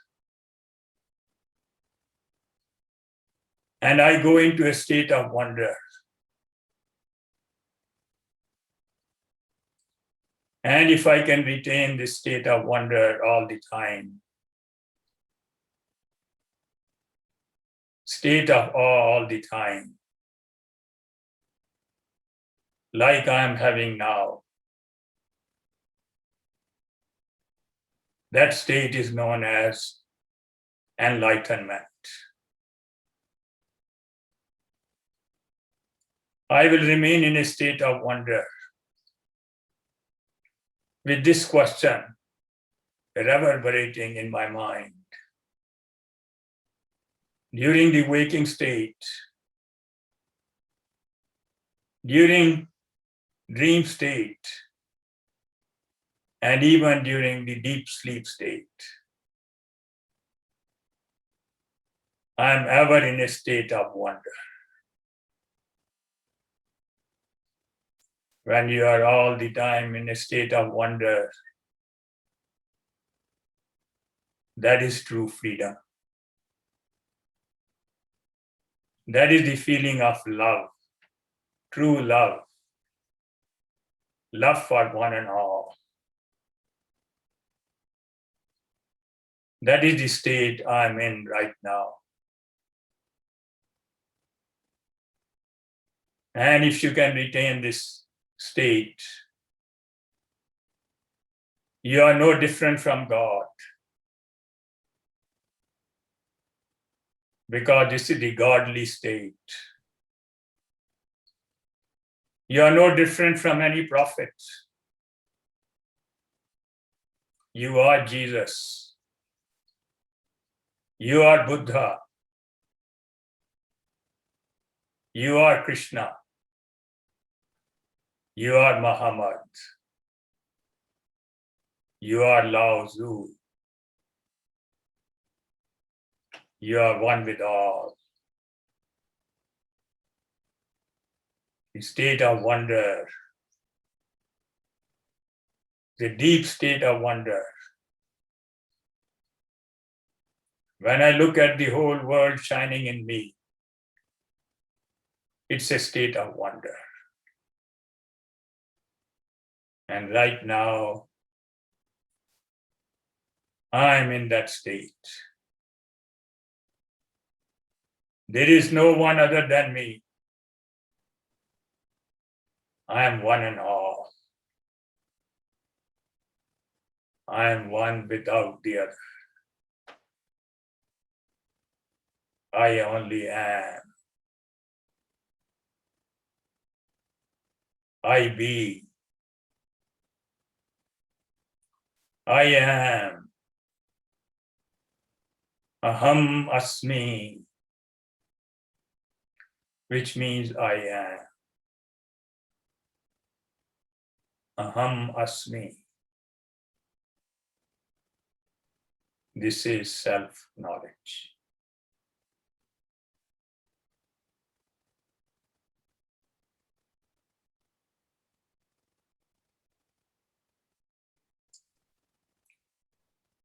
Om.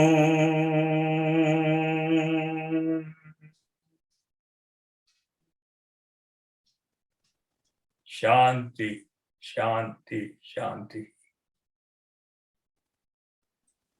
Now you can slowly open your eyes.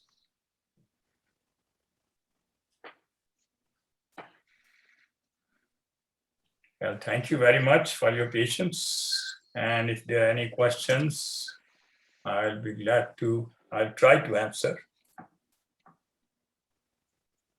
I have a question. Sure. It's about this deep sleep. There is this state of meditation, very deep meditation, that like after half an hour of meditation, you don't know where were you, and it was like you were not conscious. This state of deep sleep is like a deep meditation. By the way, let me tell you the difference between deep meditation. In meditation, you are always aware of your own presence. If you are not aware of your own presence, you have gone into actually sleep state. So there is a very thin line between what they call as samadhi and deep sleep. So when you are really meditating, especially if you are tired, you are likely to get into deep sleep. So you should really meditate when you are not tired. That's why they suggest that early morning you should meditate when you have taken enough rest. Samadhi is a state in which you have no world. You are having the same nothingness, but you are aware of your own presence. If you are not aware of your own presence also, that one is not really a samadhi or deep meditation. That is actually a sleep state. So people who are in samadhi, by the way, they are very much aware that they are present there. And that is what, when you call, there is a samadhi known as nirvikalpa samadhi, in which you are only aware of your presence. So one has to be very careful in understanding this thing, because I see many people who are meditating. During meditation, they go to sleep and they think they had gone into meditation, deeper meditation. Because you have to always have feeling of your own presence, that I am present. Like when you enter a dark room, there you are really remembering that I am present. Although there is a dark room, although there is nothing in the room, but I am present. Mm-hmm. Does it answer your question? Yeah, so it's like when we do this, like the absorption in the meditation. So this is not just the absorption. When you are gone for during the meditation, it just means I was in a deep sleep, but not the absorption into meditation. When I'm absorbed, actually I'm present as well. Well, you should feel your presence all the time. There is no word, there are no thoughts, but you are feeling your presence. That is what you call as samadhi. That is a state. Meditation, by the way, in meditation stage, you are having the thoughts coming and going. You are really watching the thought. You are a witness to the thoughts. You do not participate in the thoughts. You just see one thought will come, it will go away. Another thought will come, it will go away. Thoughts are rising from your own imprints in the mind. Actually, those imprints are stored in your causal body. They rise from there. And everybody has got those imprints. But when the thought comes and you let it go, you are fine. You are still in meditation. In meditation, you are just a witness. But you are witnessing something. And when you reach a stage when you are witnessing nothingness, that is what you call as samadhi. But you are still witnessing. That is, if you know in the deep sleep that you are in deep sleep, then you are actually in samadhi. The definition of samadhi is waking deep sleep. So if you are not aware of your own presence, that you are witnessing nothingness, you are not witnessing the waking world, you are not witnessing the dream world, then you are in that samadhi. They call it nirvikalpa samadhi.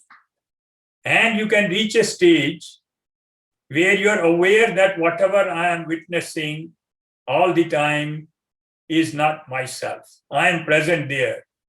In waking state also, you can be a witness, by the way. You can keep on witnessing everything in waking state. That is known as sahaj samadhi. That is what is known as enlightenment. In enlightenment, you are looking at this whole world as a passing show. Like you are watching a movie. In a movie, you are aware of your presence. Movie is going on, but you know that you are watching a movie. So in this meditation, if you go into a state where you are not aware of your own self, then you have gone into deep sleep. And it's very common for people to go into deep sleep during meditation. That's why, as I said, that try to do meditation early in the morning when you are very, very alert. You know, if your head falls, doesn't matter still, but you are aware of your presence, even with the head falling also. If you can maintain your head, upright, that is even better. But sometimes head falls, you are not able to hold it, but you know your presence. So I don't know if anyone else has a question. I have just one more thing, like about this deep sleep. So it's kind of like a state which there is no watcher actually. Like it's no, but because you are not very present, it's just even there is no experience because you don't know. It's just there's an experience by the way in deep sleep also. You are experiencing that you are experienced that you are nothing. That's what you are. But it's not. You are not present to experience. No, you are present in deep sleep. Otherwise, you will never know that you had gone to sleep. When you wake up. When you wake up, you know that you had gone to sleep. You say, I had a very restful sleep today. You wake up from this meditation. Also, if you go to deep sleep, you will say that I had very restful time in meditation today. So there is that you are aware of it. It's being recorded at one element of mind. There is a very subtle element of mind. Like you can really say that normally mind we say, which is really moving, like the waves keep on moving, But if you go deep into the ocean, there is a part which does not move. So you really know about it. Otherwise, you will not even know that you had gone to sleep. After waking up, you will not know that you had gone to sleep. Somebody says that you had gone to sleep. You say, no, I did not sleep at all. It's because it has been registered. Details are not there because they were nothing. So deep sleep is an experience. There are some yogic people who really call deep sleep as the self, which is not correct. Deep sleep is basically a causal state or causal body. And any body is not real, by the way. It's a potential body. So it is there, like I say, seed is a tree. It is a potential tree. So you are having that recording of that one, otherwise you will not know that you had gone to sleep. You'll say, I did not go to sleep. You will really argue with a person. Somebody says that you were really sleeping, I woke you up. For example, from deep sleep, which is very difficult to wake up a person from deep sleep. But you can shake that person will wake up. And after he wakes up, he knows that he had gone to sleep. If he did not know it, then he will say that, no, I did not go to sleep. Why are you shaking me? So you do have that experience, which is recorded in one element of mind, which is not a moving element in that sense. Mm-hmm. Okay, thank you. Any other question? Yes, I have a question. Sure. It's regarding the samadhi state. So does the breath become really subtle, like as if really, really shallow breaths and as if you're not breathing? Is that a state of samadhi during meditation? Well, breathing, that is all by meditation. By the way, if you have no thoughts in the meditation and you only know your presence, then it is a state of samadhi. Breathing becomes slow anyway. Even in meditation, also breathing becomes very slow. And because of the reason you don't need much energy. You don't need energy for body to move. You don't need energy for mind to work. And in deep sleep, also your breathing is very, very, shallow breathing. You don't have to exert much. Now, people can't go to deep sleep. Some of the people who have sleep apnea, as they call it, Mm-hmm. And that one has to study, because sleep apnea will not let you go into deep sleep easily. It will really keep you in REM state, as they call it, rapid eye movement state. Mhm. So you can, if you are going to deep sleep, your breathing will be very, very light breathing. And same is true in the samadhi also. Only difference is samadhi is a waking deep sleep, that you are aware of your presence in samadhi. That's the only difference. Question is breathing. Well, breathing part basically it becomes very slow, both in deep sleep as well as in samadhi. Okay. Very shallow breathing. Okay. Uncle, Yes. is there a difference between a deep sleep and sushupti? Well, sushupti is the Sanskrit word for deep sleep. Okay. Yes, any other question? No. I have a question about the causal body that you spoke about, and you compared that to a seed. For humans, when we talk about the egg and the sperm and the embryo, is that similar to what you were describing there? Well, the only similarity you can really call with causal bodies if you say DNA. DNA, okay. DNA. It is not DNA, but I am saying it is similar. It is subtle, more subtle than DNA. Okay. Which is a potential. DNA is the potential whole body and mind, you can call it, So the subtle form of DNA, you can call it as causal body. This whole universe started from Big Bang. And from where it started? It started from something potential, which you call as singularity. And the scientific word for that one is ILM. ILM is spelled as YLEM. If you want to look into dictionary, we say the whole Big Bang started from ILM, which is the potential universe. Similarly, causal body is potential body mind. Only thing is that when we go to deep sleep, by the way, we go into causal state. That is, we retract into causal body, but causal body is already present. You go to causal body state completely, there is only causal body when there is, you can say, the dissolution of the world and world restarts. When the Big Bang starts, after that, the physical bodies or living beings start coming, they come out of causal body. That is what you really call it, which you call as after pralaya, when the creation starts. At that time, there is only causal body present. But when a person dies, the physical body dies, the subtle body does not die.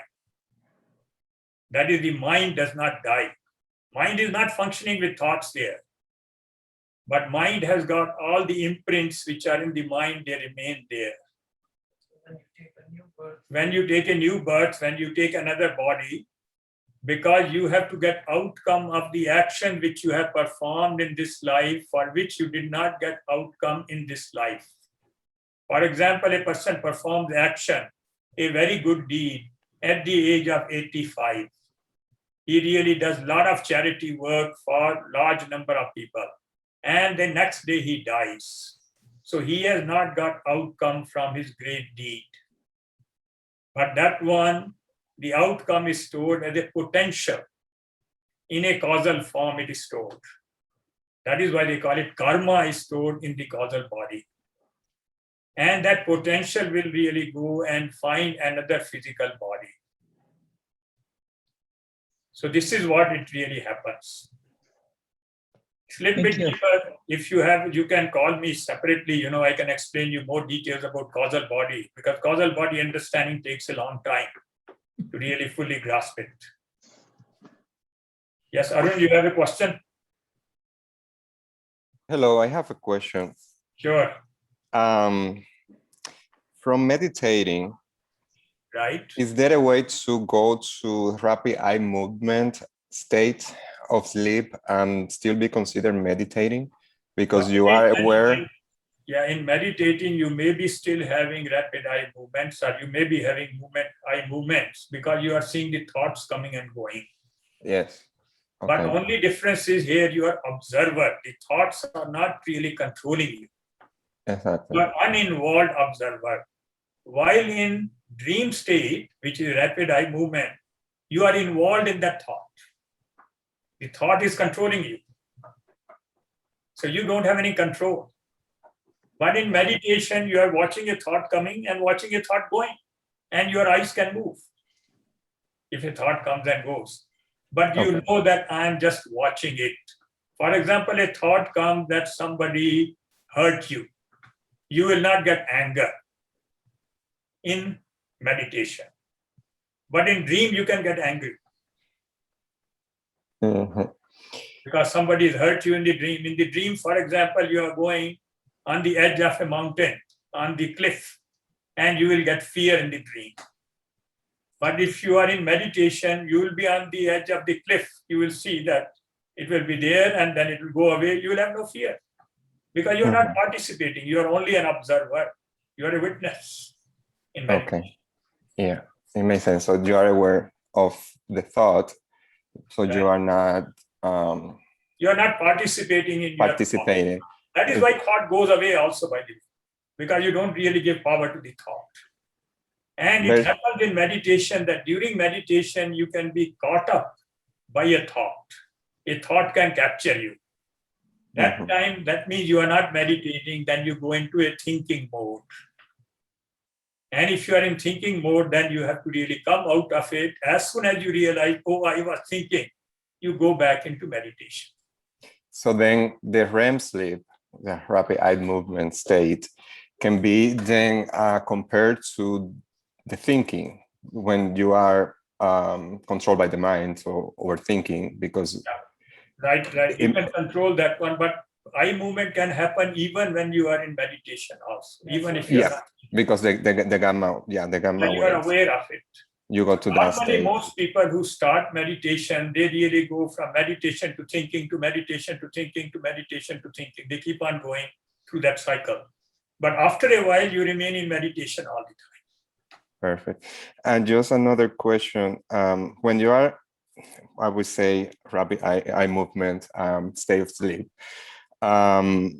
then how be the phenomenon that you are aware that you are sleeping?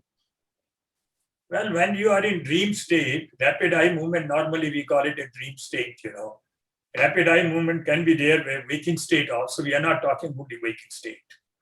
In dream state, by the way, you do not know that you are sleeping. If you know in dream state that I am dreaming, then basically you're enlightened, that you know your own presence. In dream state, you really see your own body also, you will see, because you are projecting whatever is in the memory. If you have certain desires, that is being projected in the dream state. For example, I was giving an example. Suppose you have a desire to fly like a bird. In the dream state, you may find, oh, I can fly. You may fly up to some altitude, not beyond it. But you still will see that you will see your body, yourself flying. You will see yourself dream state talking to a number of other people in dream state, you will see. Because you are identifying with mind. In dream state, you are not identifying with body. And that would be that per se trance called, that you know that you are sleeping, that you are dreaming. And one part of you, know that you are dreaming, wakes you up. That one is known as enlightenment, by the way. You are enlightened, you are already a prophet. But sometimes you get out of a dream and you suddenly for a very short duration, you may get a feeling, oh, I'm dreaming, like that. No, but specific that you know, and actually a part of you know that is this a dream, and it tries to wake you up, but the body is not responding because you are in a dream state, and your body is not moving. So it means that there is a consciousness per se. I'm not specific sure about how to name it because it's a different experience, but it's like you are conscious of the dreaming, that is a dream. And your mind is telling you that's the dream. And then that part of your mind is trying to wake you up. Well, that happens very short duration. It can happen for 2 or 3 seconds, a few seconds it can happen. Because in a dream, when you have a dream, normally most of the dream, lasts only 45 seconds or so, not more than that. But it appears as if it has lasted for 2 hours. Because you compare the time, for example, if I'm flying from here to London, and the time taken for flight is 8 hours. But in the dream, I'll really go to London in 1 second. But I will think that it has taken 8 hours because I have got in my memory that it takes 8 hours to fly from Phoenix to London. So anyway, when you really realize in a dream that I'm dreaming, that is a very, very short time. It is like a second or so. If you are continuously knowing that I am watching a dream, and you can control the dream then. You can say, I don't want to watch that dream. Oh, Like you want to wake up, yeah. You're watching your TV. You can decide, no, I don't want to watch this one. I don't want to watch Amazon. I want to watch Netflix. If you are really in that state, you decide what dream you want to see. And an enlightened person decides, whatever dream they want to see. That is what is enlightenment. That is what is a prophet. Why do I say that is what it is? Because all prophets have said the same thing. There's no difference if you really want to hear the words from whether it is from Jesus or from Krishna or from Buddha or anyone. They are exactly same when it comes to the knowledge of self. Now the social customs, they may have a different instruction, which is a function of time also. For example, certain thing which Jesus might have said for harmony in the society, it was meant for that particular time that harmony was needed. Today, that is very different. For example, a person says this thing that in that particular time, a person should not get remarried or something like that, I'm saying, So basically, that was fit for that time only. But today, that is not the case because at that time, women were in the house. They were doing only household work. They were not able to earn their own money. But when you are talking about the self-knowledge, that's where it's exactly the same, whether you are reading the Bible or you are reading Bhagavad Gita or you are reading anything else, it's exactly the same. So the definition of certain ethics which are based on society's need, though are going to change from time to time. At one time, divorce was a taboo. Today, it's not. Having a sexual relationship before marriage was something considered as a major sin. Today, it is not. Because those things are really based on that particular time for maintaining harmony at that time. The laws of the nature are also really harmony at that time. Now, there is a difference between ethics and moral in that respect. The moral principle comes from the self. The ethics come from society. And that's the difference between the two. So moral principles are same everywhere. For example, I should not hurt somebody because I don't want to be hurt by that person. That's a moral thing, because you don't want to, they say, a person says, I should not tell lie because I don't want others to tell lies. But a person may be still telling lies because of the reason that his mind is controlling him. A person says, I understand morals, but I cannot follow morals because my mind is constantly controlling me. Your mind has so much power. And also you have to really remember that mind is very much conditioned. It starts, some of the things you have brought from your past life, some conditioning. Then rest of the conditioning is done in this life. It starts from your childhood with your parents, then with your teachers, then with your surroundings, then with the whole community and society and the nation. You are continuously that I'm an American, I'm an American, I'm an American. Why do you say that I'm an American? Why don't you say I'm just a human being? Then you go one step beyond it. You say just I'm a being. I'm just existent. There is a verse in Sanskrit, Yada Asti Tat Satyam. Whatever exists is existent only. Just say I'm existent. That is what is known as expansion of consciousness. Then you will love everyone. If you say that I am American, then you will hate some others. You will hate Chinese. You will hate somebody else.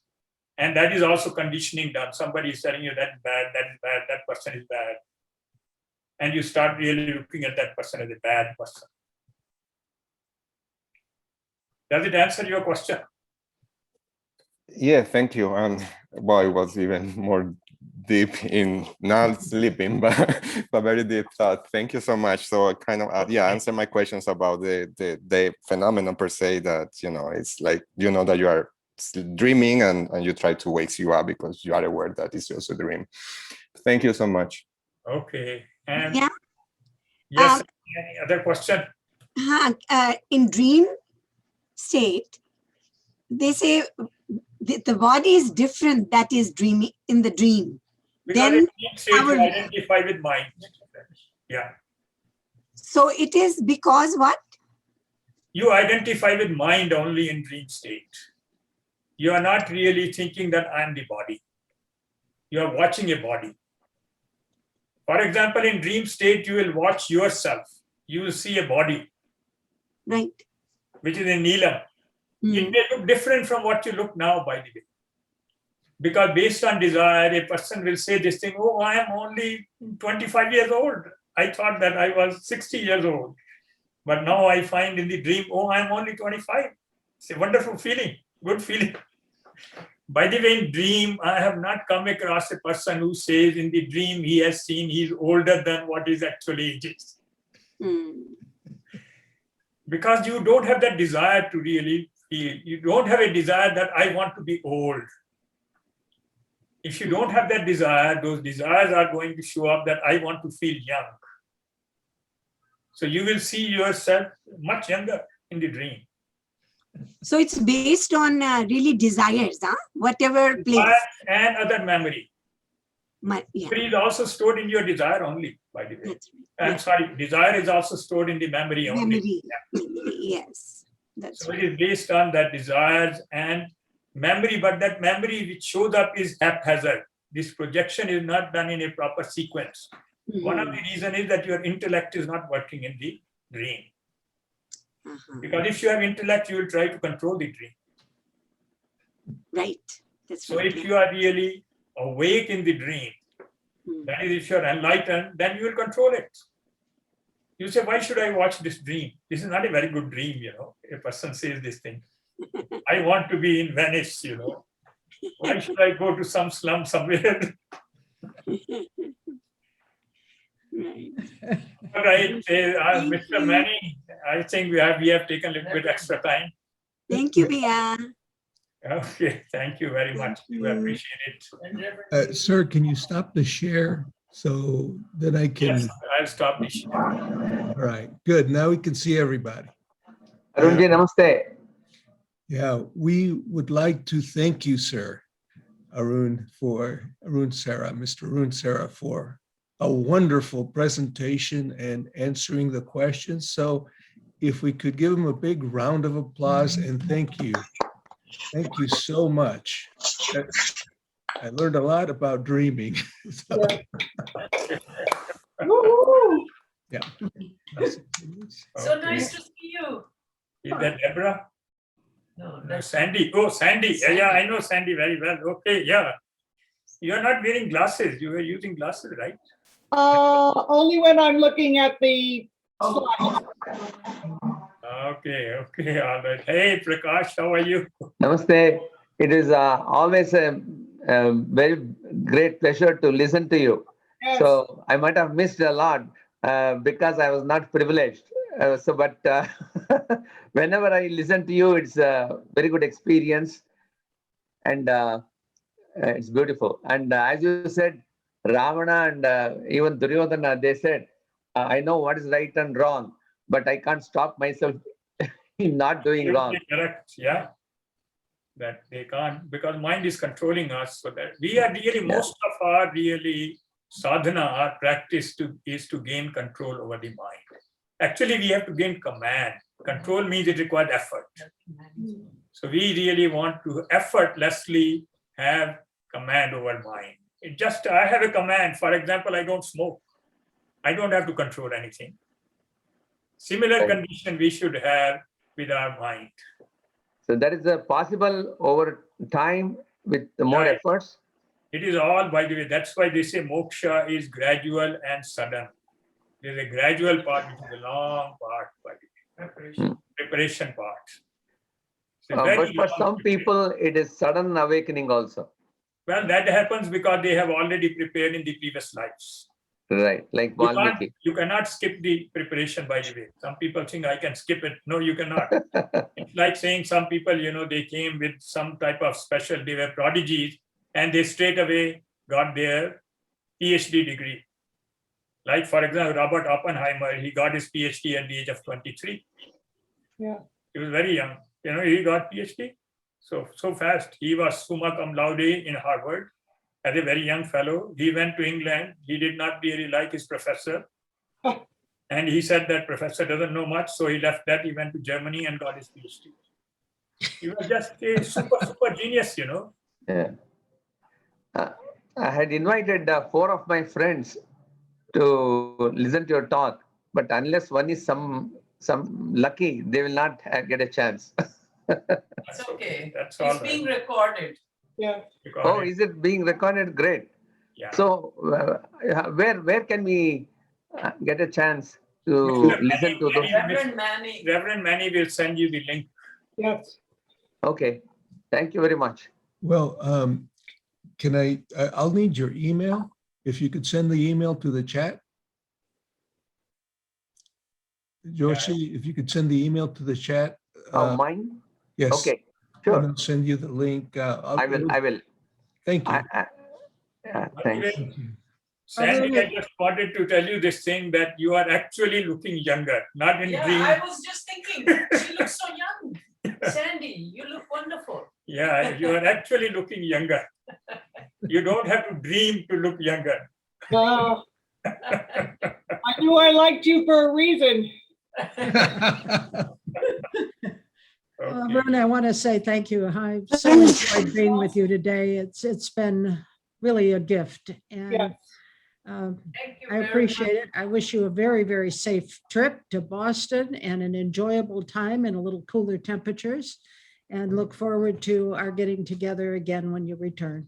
Yes, we will. Okay. All right. Thank you very much. Thank you. Doctor, how can we contact you? Well, everybody has my email address and phone number and all that, anytime. You don't have it. No, we don't. I don't have it. Okay, Suren, are you there? No, Suren has left. Yeah, I'm there. I'm there very much. Can you send? Yes, I send my email ID. So anybody interested, send it to me, then I will forward that to RNG. Yeah. Anytime, I'll be glad to talk on the phone, whether I'm here or in Boston. Oh, thank If you it is so much. connected with spiritual side, I have all the time. Okay. Thank you. There's only a 3-hour time difference. Yeah. And Thank you. remember also that you are all invited to go to our website and sign up for our newsletter. That way you'll have a heads up for the Okay. different events that we do too. Yeah. So it's interfaith-community.org. Well, basically, that we are having the same message. Your message and my message is same. It's not really different message. Your message at Interfaith is beautiful. I mean, anytime we log on, we see beautiful talks. Yeah. I appreciate that. Music and films. Well, I saw that very interesting thing about, I was saying, Fred Astaire and Ginger Rogers, you were playing one movie one time. I just happened to log on. And he is an unbelievable dancer, by the way. Fred Astaire, just tap dancing, you can't believe that. Well, every Sunday is different. And of course, Course in Miracles is different every Tuesday and Wednesday too, and the other events. We try very hard not to be, should I say, homeschooled. Yeah, Yeah. okay. We do it differently, and we're very grateful for that. And Warren, I'm so glad you came in. I knew that you would enjoy Arun. There's not a doubt in my mind you did. Who could not? You both look wonderful, and I'm so grateful that you do. And I truly do miss seeing you up front and personal, but it's terrific to share time with you. Yeah, we'll come and we'll get together after we come back. Oh, that'll be good. Oh, that'd be great. We have just gained control over a virus, which is so powerful, much more powerful than mind. That's for Much more sure. powerful than all the minds combined. What a power it has got. We should admire that power, by the way. The power of such a tiny thing, a virus which is only a DNA string. which cannot even move. I was telling Manny, that it cannot move. A virus cannot move. It really uses Us to move it. It uses us to move it. It cannot move. Air, it uses air to move it. It uses water to move it. It uses us to move it. And we are also moving at unbelievable speed. We are moving. On the earth, we are moving at 18 miles per second. Earth is moving. And I think, oh, I'm not moving. I'm sitting in the house. No, you are moving. And the sun, we are moving with sun, which moves at 267 miles per second. In 1 second, it moves 267 miles. You are moving with the earth and you are also moving with the sun. You are moving at such a tremendous speed. There is so much noise. Only thing is, luckily, our hearing is limited. We can only go up to 20,000 hertz. If you have gone higher than that, then we will not be able to live with that noise. The cosmic noise will destroy us. Yeah. Wow. So there is some advantage of having that limited hearing also. Limited eyesight, limited hearing, all those they are good, we should not really think that is bad. Okay, so we are anything more, Mr. Manny? Just want to thank you, sir. Thank Yeah. you. That was awesome. Enjoyed it. I Thank took a lot of notes and I'm going to dream tonight. Yes. Okay. Boom. Blessings to all. Hey, have Blessings. good ribs. Thank you. Take Thank care. Thank you. Take Thank care, you. everybody. Thank you. We love you. We bless you. And we Safe thank trip. you.